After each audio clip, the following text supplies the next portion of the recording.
Hey, it's Thomas11 with a tour of the residential neighborhood on my Japanese Citycore themed Animal Crossing island of Letheria. This section is just to the right across the river from the commercial area I've shown previously. I'm going to save the fish market and upper level with a shrine on it for separate videos, so this one will just be focused mainly on the build around my villager homes. Lining the streets are utility poles, vending machines, and a mixture of fencing to give it the feel of a Japanese neighborhood. Our first stop is Fang's house, which I made into a mid-level apartment. A backwards bookcase fills out the front to make it look larger. The sides are wide display cases for increasing the size and height of the house with what looks like windows. And I used a stair dresser to be a set of steps going up to the second level apartments, all in light wood colors to match with the house. Next to that is Pashmina's house, which I customized to fit in more with the rest. I wanted all the houses to be of similar styles, but with each house being distinct in some way. For her yard, I wanted something that felt tougher, so I put some steel fencing and more pavement to contrast against Fang's softer, more nature-filled yard with a wooden gate next to it. Below these villager homes are a couple of faux houses I made with balconies overlooking the beach. There's a small alley between them with a pink vending machine to make it brighter and cuter. For these houses, I tried to give that small, simple Japanese home look. Stalls with fish tanks to make sloped roofs and windows, bunk beds to fill in space and add some railings on the roof. Bookcases give depth and line up with the height of the fish tanks to give the sense of a second lower roof. And I also used a Kara wall to give the dark house a sliding door porch for more ways to make the neighborhood aesthetically Japanese. And then a dog plushie for making the area look more active and lived in. Next is a small playground with another alleyway next to it, and of course more vending machines. I would have liked to include a swing set for those anime scenes of someone sitting on a swing in a small neighborhood playground at night, but I don't think there's any regular playground swing set items in the game. There's a swing bench item, and there might be like a carnival fair swing ride, but I couldn't find any normal old swings.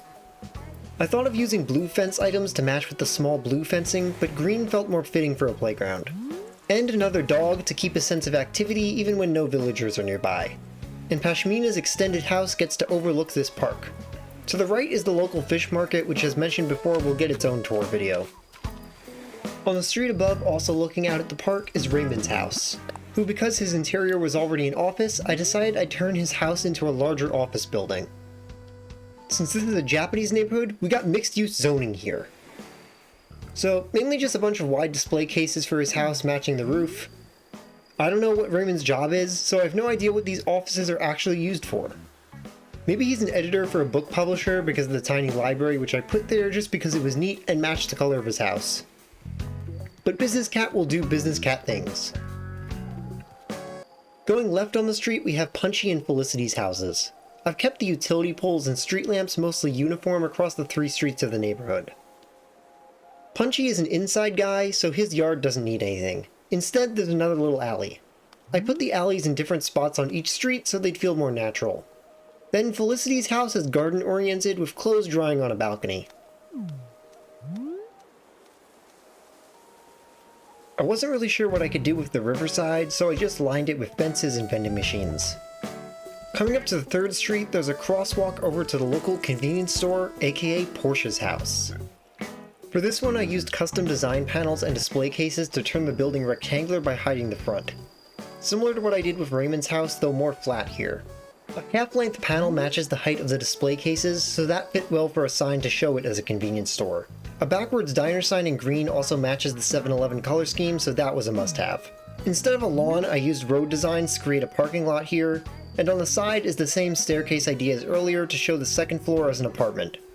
I thought including a bike out front would help with giving the impression it's an apartment above the store. Stinky's house is kind of just squished between this and the next section, which goes into my build of the Your Name stairs that I'll cover next time. And here's the nighttime view of everything lit up. I feel like the best time of day for this area is twilight, when the street lamps have come on but it isn't totally dark yet. But full nighttime is good too. Unfortunately, Portia isn't home right now. Hers is one of the better looking houses when it's on. And here are some extra views looking towards the stairs and hot spring builds. If you watch to the end, comment Blossom Dance, liking would also be nice. And if you want to see more of my Animal Crossing builds of Citycore and Xenoblade series locations, you can find them in the playlist linked on the left. So, see you next time!